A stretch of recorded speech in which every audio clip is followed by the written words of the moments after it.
Terrorists behead our citizens. Terrorists publicly threaten the homeland.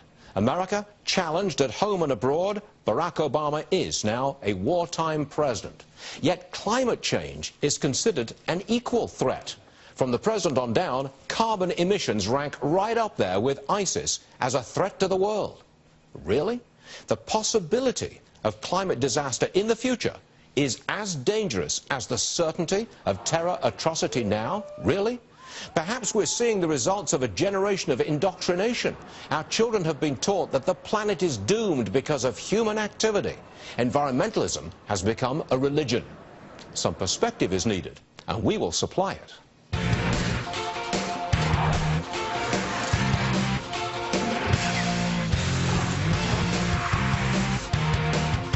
A forest in Germany, they just released the statistics, it's been studied since 1870 very intensively. The trees in that forest are growing 40% faster today than they did in 1870. Most of that increased growth has occurred since 1960, during which time we've had this increase in carbon dioxide levels. So I don't call it polluting, I call it fertilizing. Okay, that was Dr. Patrick Moore, co-founder of Greenpeace, giving us the scientific perspective on climate change. That was our last hour. Now we turn to Father Jonathan Morris for the spiritual perspective. Father, environmentalism seems to me has become a religion. You say what? I'm an environmentalist. I am. Yes, but you know where I'm going with this. I am, but the reason why I say it like that is because I believe the fringes of the environmental movement have really stolen the flag from the Judeo-Christian ethic of protecting creation, of being a steward of God's creation.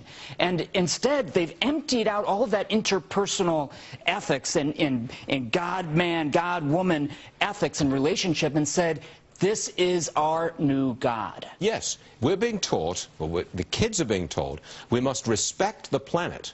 I think that's only one step away from worshipping Mother Earth. That's my position. Respect, of course, right? Of course. But when you, let me give you this is purely anecdotal, but there was a big rally here in New York City the other day. Okay, huge. Yes. Okay, I walked through it dressed like this.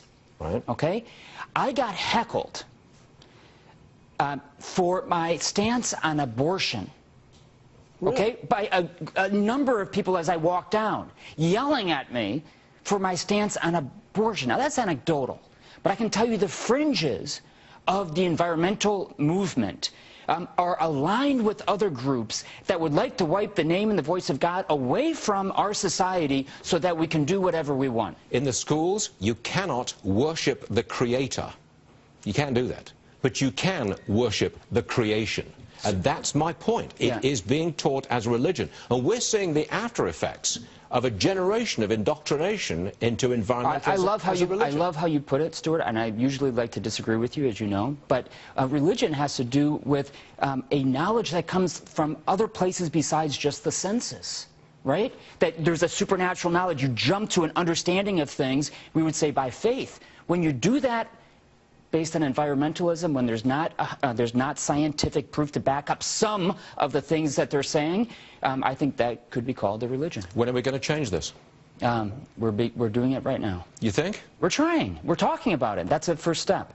But it's no different in our schools. I mean, look, I've got 6 children. They've all gone through the public school system, and they come out of it with an understanding that Mother Earth has to be protected, must be almost worshipped. It gets to that level. You've got to almost worship planet Earth. Yeah, and I don't see any change coming. You're right. The elites have grabbed hold of this and are running with it, and they're not going to let go. Well, who's in charge of our public school system? The unions. A union that is ideologically driven.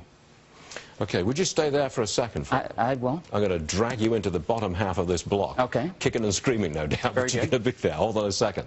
You are not going to want to miss this, by the way. This is a related note. Neil Cavuto, he's going to interview Sir Richard Branson, a climate crusader.